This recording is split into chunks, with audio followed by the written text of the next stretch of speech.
কিয়ামতের আগে উম্মতের মাঝ থেকে দুইটা জিনিস উঠিয়া যাবে। নবী আমার এক নম্বরে বললেন, আউয়ালু মা তাফকিদু মিন দীনিকুম আল আমানা। দুনিয়ার মধ্যে ইসলামের আমানত, ইসলামের মধ্য থেকে আমানত যে জিনিসটা থাকবে রে বান্দা, দুনিয়ার মধ্য থেকে সর্বপ্রথম তোমার আমার উঠিয়া যাবে হলো একজন আরেকজনের কাছে আমানত রাখবে, আমানতটা উঠিয়া যাবে রে বান্দা। কেউ তোমার কাছে একটা কথা আমানত রাখলো ভাইজান, কারো কাছে বলিয়েন না। আমি একটু করে আপনাকে আমার মনের কষ্টটা শেয়ার করতে চাই। ও ভাই, এটা আমার আমানত। এই আমানত দিল বান্দা, আমানত খেয়ানত করলো। আমানত কয় প্রকার আছে বান্দা জানেন? ছেলে মেয়ের হক তোমার উপর আছে, সেটাও তোমার আমানত। তোমার বিবির হক তোমার উপর আছে, সেটাও বান্দা তোমার আমানত। তোমার বান্দা সন্তানাদিদের হক তোমার মধ্যে থাকবে, এই সন্তানাদের হক তোমার উপর আমানত। নবী আমার বলেন, কিয়ামতের আগে আমানত সর্বপ্রথম উঠিয়া যাবে রে বান্দা। এবার বলেন, দুনিয়ার মধ্যে ছেলের উপর আমানত কতটুকু থাকতে পারে? বাবা সন্তানদের যে পরিমাণ শাসন করা দরকার, সন্তানদের যে শিক্ষা দেওয়া দরকার, সন্তানদের যে দ্বীনি ইলম শিক্ষা করানো দরকার, ও বাবা বলো, ইসলামের মধ্যে তুমি তো ঢুকছো। খুতবার মধ্যে যে আয়াত আপনাদেরকে শুনাইলাম, আল্লাহ বলেন, ইয়া আইয়ুহাল্লাযীনা আমানু দুখুলু ফিস-সিলমি কাফা। ইয়া আইয়ুহাল্লাযীনা আমানু, হে দুনিয়ার মুমিনের দল। তবে বান্দা মুমিন কারা? আল্লাহ যে ঘোষণা দিলেন, এ দুনিয়ার মুমিনের দল, মুমিন কারা? আমানতু বিল্লাহি ওয়া মালাইকাতিহি ওয়া কুতুবিহি ওয়া রুসুলিহি ওয়াল ইয়াউমিল আখির ওয়াল কদরি খাইরিহি ওয়া শাররিহি মিনাল্লাহি তাআলা ওয়াল বা'সি বা'দাল মাউত। এই কথাগুলোর উপর যে ব্যক্তি পরিপূর্ণভাবে ইয়াকিন রাখবে, যেই ব্যক্তি পরিপূর্ণভাবে এই কথাগুলোর উপর বিশ্বাস রাখবে, আল্লাহ বলেন ওই বান্দার উপরেই হলো আমানত বান্দা। ওই ব্যক্তি হলো দুনিয়ার জমিনের জন্য মুমিন।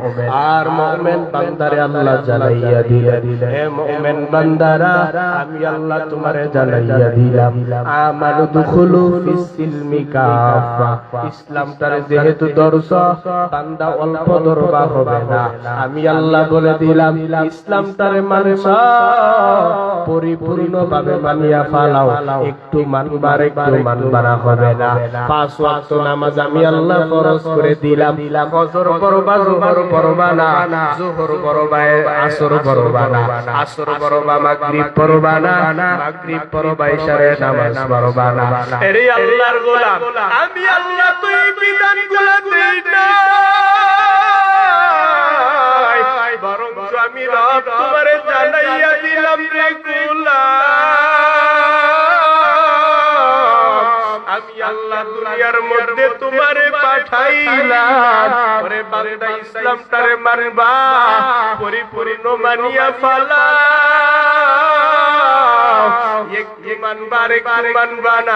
নামাজ পড়বা, আমি আল্লাহ তোমার উপর ফরজ করে দিলাম। ও তোমার বিবিটারে তুমি পর্দায় রাখবে, এটাও তোমার উপর আমি ফরজ করে দিলাম।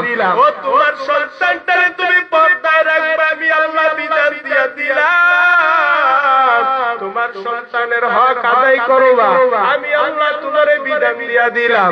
তুমি তোমার ছেলের হক, মেয়ের হক আদায় করবা, আমি আল্লাহ তোমারে বিধান দিয়া দিলাম রে গোলাম। তবে বান্দা, জমানার মধ্যে কি চলতেছে আজকে? বাবা মায়ের শাসন কতটুকু চলতেছে? শাসন আসবে কোথার দিকে? বর্তমান দেখবেন ছেলে সন্তান হইলে, নবী আমার বলেন, সর্বপ্রথম ছেলে হইলে মেয়ে হইলে আগে দরকার হলো সন্তান সন্তানের কানের মধ্যে আযান দাও। এক নাম্বার কাজ হলো আগে আযান দিবা, তারপরে ইকামত দিবা। তারপর হলো ও বান্দা সন্তানের জন্য সুন্দর একটা ইসলামিক নাম রাখবা। বর্তমান আমাদের জামানায় ইসলামিক নাম রাখেনি। হ্যাঁ রাহে। টেম্পু, ডিপজল, ফুটবল, মোটবল আছে না? আরে আল্লাহর গোলাম, কি তোমার দুনিয়ার বাহাদুরি একটু শুনিয়া নৌরে যুবক। এই তো দুনিয়ার রং তামাশা, এই তো দুনিয়ার ক্ষমতা, এই তো দুনিয়ার বাহাদুরি যুবক। আল্লাহর কসম করে বলি রে ভাই, এই ইসলামটারে যদি ধরো বিন্দু পরিমাণ বান্দা তোমার ক্ষতি হবে না, বরঞ্চ বান্দা ইসলামটারে দরিয়া চলতে যাও। দুনিয়ার মধ্যে রাসূলের আদর্শের মতন সুন্দর আদর্শ একটাও পাইবা না। ওরে বান্দা, দুনিয়াতে যেই দিকে চলো না কেন, আগে তোমার ধরতে হবে আল্লাহর কোরআন, তারপর ধরতে হবে রাসূলের সুন্নতের আদর্শ। এবার যদি আপনাদেরকে বুঝাই রে বাবা, আল্লাহর সাথে কেমনে সম্পর্ক তৈরি করবি রে যুবক, সামনের দিকে আগাইলে ভালো করে বুঝতে পারবে আল্লাহর সাথে রবের সাথে কেমনে সম্পর্ক তৈরি করব। ফাজকুরুনি বিতাআতি আযকুরুকুম বিরহমাতি। ও বান্দা, ফাজকুরুনি বিতাআতি, আমি আল্লাহরে তাই দিয়া ডাকো। তাইদের সহিত আমি রবের ডাকতে থাকবি রে বান্দা, তাই দিয়া ডাকবি আযকুরুকুম বিরহমাতি। আমি আল্লাহ তোর তাইদের ডাকের সাথে সাথে তোর জীবনটা আমি রহমত দিয়া ভরে দেব। আল্লাহ আল্লাহ মিকুনাদ শামসু কামার, আল্লাহ আল্লাহ মিকুনাদ শাজরু হাজার, নাদামত রা ইমামে খশগরে দা, মা ওয়াক্ত ইক্তিদা কুরবা দিলু যা মকুন সুসুতি নামাজে পানজগালা, ফাওয়াইলুল লিল মুসাল্লিনা আল্লাযিনা মুমিনারা নামাজে ইমতাদা, ইস্তাইনু আয়াতে কুরআন খা। ইমাম নাওয়ী রাহমাতুল্লাহি আলাইহি বলেন, ফাজকুরুনি বিতাআতি আযকুরুকুম বিরহমাতি। এই কথাটার ব্যাখ্যা করলেন, ফাজকুরুনি বিতাওহীদ আযকুরুকুম বিত্তাঈদ। তাওহীদের সহিত আল্লাহর ডাকতে থাকো রে গোলাম, তাওহীদের সহিত আমার রবের ডাকতে থাকো। তাওহীদের সহিত রবের ডাকবা, হাসরের ময়দানে আল্লাহ তাই দিয়া সাহায্য করবে।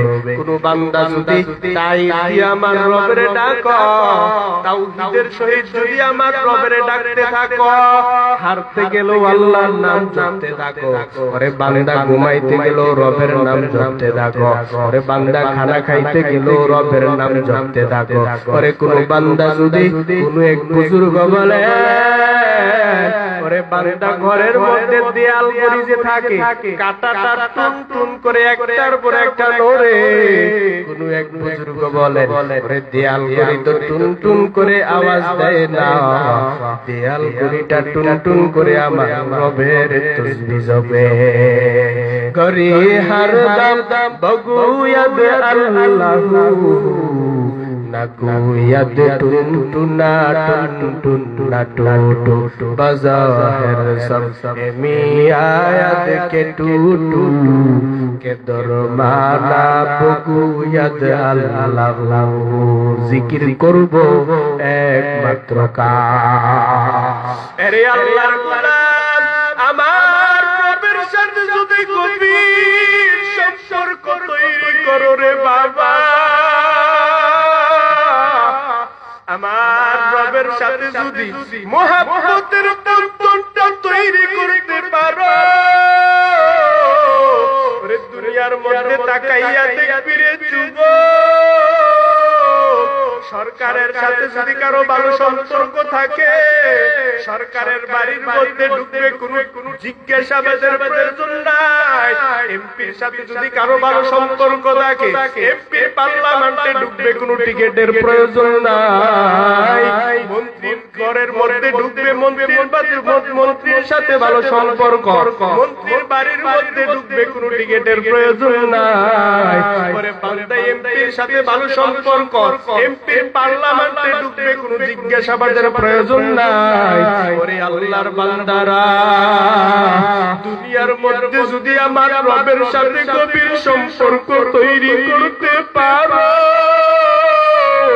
আমার রবের সাথে যদি দুনিয়ার মধ্যে ডাইকা রবের পাগল বানাইয়া যাইতে পারো, ওরে হাসরের ময়দানে যাইয়া আমার রবের জান্নাতের মধ্যে ঢুকবি, বান্দা তোর বিন্দু পরিমাণ হিসাব দেওয়ার প্রয়োজন নাই।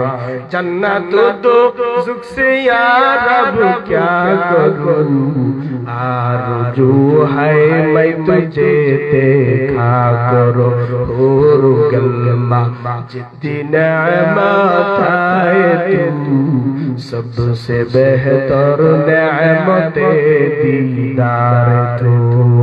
দুনিয়ার মধ্যে সম্পর্ক তৈরি করব একমাত্র কার সাথে? আরে আল্লাহর গোলাম, ভালো করে বুঝিয়া নাও, আগে নিজের বিবেকটারে জিজ্ঞাসা করো। তোমার নফসকে আগে জিজ্ঞাসা করো, নফসটারে ঠিক করতে পারলা কিনা।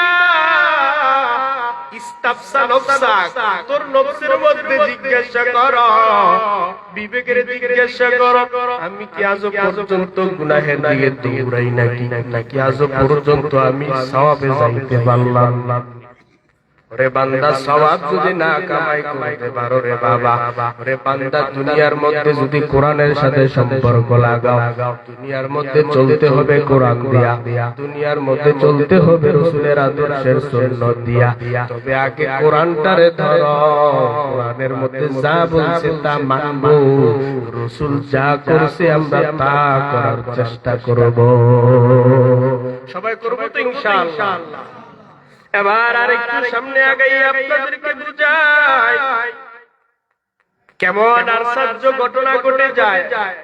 আমার নবীর দরবারে একজন সাধারণ গ্রাম্য লোক আসলেন, গ্রাম্য মানুষ। মুরব্বি আয়েশা ডাক দিয়া কয়, হে মুহাম্মদ সাল্লাল্লাহু আলাইহি ওয়াসাল্লাম, ভুলে গেছে গা? রাসূলের নাম শুনলে কি পড়তে হয়? তো পড়বেন না। হে মুহাম্মদ পড়েন সাল্লাল্লাহু আলাইহি সাল্লাম। হে মুহাম্মদ, তোমার দরবারে আমি আসলাম, তোমার কাছে নাকি দেও আসে। দেও বুঝেননি? মুরব্বিরা তো অবশ্যই বুঝবেন। দেও ভূত, আমার দাদা আগে কইতো, দাদিও কইছে দেও আই, কোন পিসা বুঝলে দিয়ে নাকি এগুলা জারাইয়া বাহির দেও আসে। দেও তোমার কাছে নাকি দেও আসে। ওরে বাবা, মুরব্বিদের কথা বলাইতে পারবা না রে যুবক, নিজে নিজে পণ্ডিত হইতে পারবা, নিজে নিজে বড়গিরি দেখাইতে পারবা, নিজে নিজে ইবলিস হইতে পারবা, নিজে নিজে কোনদিন আল্লাহর বন্ধু হতে পারবা না। ঠিক নেই? রব্বি আল্লাহ লা ইলাহা গায়রুহু वन्नाबी है मोहम्मद मुस्तफा हो, जहाँ तक रबूबियत खुदा का, वहाँ तक नबुव्वत मुस्तफा का। এক গ্রাম্য মুরব্বি আয়েশা রাসূলের কাছে জিজ্ঞাসা করেন, পয়গম্বর, আপনার কাছে নাকি দেও আসে, ভূত আসে, আপনি নাকি সেই ভূতের কাছ থেকে কি যেন গীতা পড়েন। নবী আমার ডাক দিয়া মুস্কি হাসিয়া কয়, ও মুরব্বি, আমার কাছে তো দেও আসে না, ভূত আসে না, বরঞ্চ আল্লাহর একজন সম্মানিত ফেরেশতা জিবরাইল আলাইহিস সালাম আমার কাছে আসে। সুবহানাল্লাহ, শয়তানি করতেছেন লাগে। জিবরাইল আমার কাছে আসে, তবে কোনো গীতা নয়, কোনো গল্প নয়। জিবরাইল আমার কাছে আইসা আল্লাহর কথাগুলো কোরআন বর্ণনা করে। মুরব্বি ডাক দিয়া কয়, ও মুহাম্মদ, আমার একটু শোনাইবা, আল্লাহ যে তোমার কাছে জিবরাইল রে পাঠায়, কি এমন জিনিস পাঠায় তুমি নাকি সবাইরে সুন্দর কইরা বর্ণনা করে শোনাও, আমার একটু বলবানি, আমার আল্লাহ কি পাঠায় একটু বলবানি। আমি এখনো তো আল্লাহরে ঠিক মতন দেখতে পারি না, আমি মুরব্বি মানুষ, আমি মূর্খ মানুষ, আমি সাধারণ মানুষ, আজও পর্যন্ত আমি দেখলাম না কি আসলো কি দেখাইলা। নবী আমার ডাক দিয়া কয়, ও মুরব্বি, তবে আজকে এই মাত্র একটা খবর জিবরাইল আমি পাঠাইলেন, তবে আপনার কপাল বড় ভালো, আজকে এই যে কথাটা আমার আল্লাহ পাঠাইলেন, এই কথাটা আমি সরাসরি আপনার সাথে বলবো। এই কথা বলার পরে মুরব্বি বলতেছেন, বলো বলো, জলদি করে বলো। নবী আমার ডাক দিয়া কয়, ও মুরব্বি শুনেন, আল্লাহ আজকে জিবরাইল দিয়া বানাইলেন। দুনিয়ার মধ্যে যদি কেউ কোরআনের মধ্যে সূরা ইখলাসটা যে আছে, সূরা ইখলাস যদি কেউ একবার তেলাওয়াত করে, একবার যদি সূরা ইখলাস তেলাওয়াত করে, একবার সূরা ইখলাস তেলাওয়াত করার কারণে আমার আল্লাহ কোরআনের 10 পারা পড়ার সওয়াব দান করবে। সূরা বুঝছেন না? ইখলাস, কুল হুয়াল্লাহ, সবাই আমলের নিয়ত করে, কুল হুয়াল্লাহু আহাদ, আল্লাহুস সামাদ, লাম ইয়ালিদ ওয়া লাম ইউলাদ ওয়া লাম ইয়াকুল লাহু কুফুয়ান আহাদ। আমার রব বলেন কয়জন? নবী আমার যখন এই কথাটা মুরব্বিরে বললেন, আমার আল্লাহ ঘোষণা দিয়েছে, কেউ যদি একবার পড়ে কুল হুয়াল্লাহ, কেউ যদি একবার সূরা ইখলাস পড়ে, নবী আমার জানাইলেন, ও মুরব্বি, কেউ যদি একবার সূরা ইখলাস পড়ে, আমার আল্লাহ একবার পড়ার কারণে তার আমলনামার মধ্যে একবার পড়ার কারণে 10 পারা কোরআন পড়ার সওয়াব দান করে। ওরে বান্দা, শুধু কি তাই? আল্লাহ বলে কেউ যদি 2 বার পড়ে, 2 বার পড়ার কারণে বান্দার আমলনামায় 20 পারা কোরআন পড়ার সওয়াব দান করে। তবে বান্দা কেউ যদি 3 বার আল্লাহর কোরআনটারে পড়তে পারে, ওরে বান্দা 3 বার যদি কেউ সূরা ইখলাস পড়ে, ওরে বান্দা আল্লাহর ঘোষণা আসলো, আল্লাহ পুরা কোরআনটারে খতমের সওয়াব দান করে। এই কালামে জিন্দা কুরআনে হাকিম, হিকমতে লা ইয়াজালু কদিম, জামিউল ইলমি ফিল কুরআনে হাকিম, তাকাসারাত আনহু আফহামুর রিজালি, বাখা কালামুল্লাহ বসনু কদিমাস্তি নইনু। আল্লাহর কোরআন পড়ার দরকার আছে না? এরে নবীর উম্মতের দল, যখন মুরব্বির এই কথা শুনাইলেন, মুরব্বি সাথে সাথে খুশি হইয়া আল্লাহর নামে তাকবীর দেওয়া শুরু করলেন। আল্লাহ জিন্দাবাদ, আমার মালিক জিন্দাবাদ। যখন তাকবীর দেওয়া শুরু করিয়া দেয়। তাকবীর দেওয়ার পরে নবীর সাথে আরেকজন সাহাবী দাঁড়ানো। ওই সাহাবী ডাক দিয়া কয়, নবী আমার, এই গ্রাম্য লোকটা যেইভাবে আল্লাহর কোরআনটারে বুঝেছে, সে তাফসীর বুঝুক আর না বুঝুক, ফাজাইলটা যেমন ভাবে বুঝেছে, বুঝি আমার রবের দরবারে যেইভাবে তাকবীর দিয়েছে আমার বড় পছন্দ হয়ে গেছে। ও নবী আমার, আমি তার এই তাকবীর দেখিয়া আমি বড় খুশি হয়ে গেলাম। ও নবী আমার, আমি এখন বড় খুশি। এই ব্যক্তির তাকবীর দেখিয়া আমি তারে হাদিয়া দিতে চাই। বলে, কি হাদিয়া দিবা? আল্লাহর নবীর সাহাবী ডাক দিয়া কয়, পয়গম্বর, কি হাদিয়া দেব জানেন? আমার ঘরের মধ্যে একটা গাভীন উটনি আছে। এই উটনি গাভীন অবস্থায় আছে, এটা বাচ্চা দিবে 2 দিন পরে। এটার আজকে অনেক দাম। এই দামি উটনিটা আমি খুশি হইয়া এই মুরব্বী ব্যক্তির হাদিয়া দিয়া দিলাম। সুবহানাল্লাহ কইতেন না? বাইক যাইয়া বিরিয়ানি খাইয়া পরে কইয়া সুবহানাল্লাহ বলে। এবার মুরব্বী হাদিয়া পাওয়ার পর অনেক খুশি হয়ে গেলেন। হাদিসের মধ্যে আসছে, মুরব্বী যখন হাদিয়া নিয়া উটনির রশি ধরিয়া যখন মদিনার বর্ডার ক্রস করতে যায়, এমন সময় নবীর সামনে সেই সাহাবী হাদিয়া দিছে, ওই সাহাবীর সামনে দাঁড়ানো। মদিনার সব সাহাবায়ে কেরাম আমার নবীর সামনে দাঁড়ানো। এমন সময় জিবরাইল আমিন এসে হাজির হয়ে যায় আর ডাক দিয়া কয়, ও নবী আমার, যেই ব্যক্তি মুরব্বী আজকে আল্লাহর নামে তাসবিহ জমেছে, তাকবীর দিয়েছে, এই ব্যক্তির তাকবীর পছন্দ করিয়া সেই ব্যক্তি ওই মুরব্বির হাদিয়া দিয়েছে। হাদিয়া দেওয়াটা আমার আল্লাহর কাছে বড় পছন্দ হয়ে গেছে। সেই ব্যক্তি হাদিয়া দিয়েছে, আমার আল্লাহ তার প্রতি খুশি হইয়া জান্নাতের মধ্যে ৮৭,০০০ উটের মালিক বানাইয়া দিছে। এই কথা বলার পর সব সাহাবীরা মদিনার মধ্যে শুনতেছে, আমার নবী সাহাবী হাদিয়া দিয়েছে।